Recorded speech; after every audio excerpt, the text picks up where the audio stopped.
আমার এই ভয়েসটা প্রত্যেকটা আপুদের জন্য শুনে যাবেন।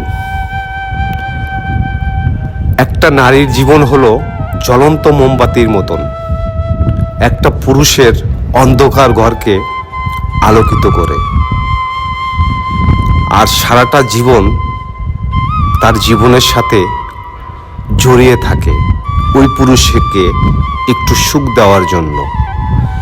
কিন্তু কিছু কিছু নোংরা পুরুষ আছে, সেই মোমবাতিটাকে প্রয়োজনে ইউজ করে, কিন্তু সারা জীবনের জন্য না, ওই নারীকে কষ্ট দেয়।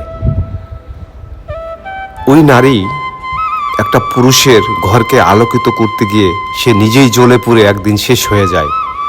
তবুও কিছু নোংরা পুরুষ ওই নারীর কষ্টগুলি কখনোই বোঝে না।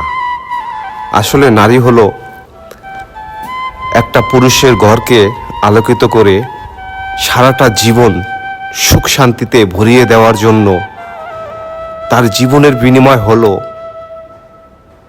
সে যুদ্ধ করে যায়। নারী এমনই একটা জিনিস, একটা পুরুষের জীবনকে সুখের এবং আলোর প্রদীপ জ্বালিয়ে একটু শান্তি দেওয়ার জন্য সর্বোচ্চ দিয়ে চেষ্টা করে। তবু ওই বোকা নারী নোংরা পুরুষের যন্ত্রণায় কষ্টে তাদের জীবনটা ধ্বংস হয়ে যাচ্ছে।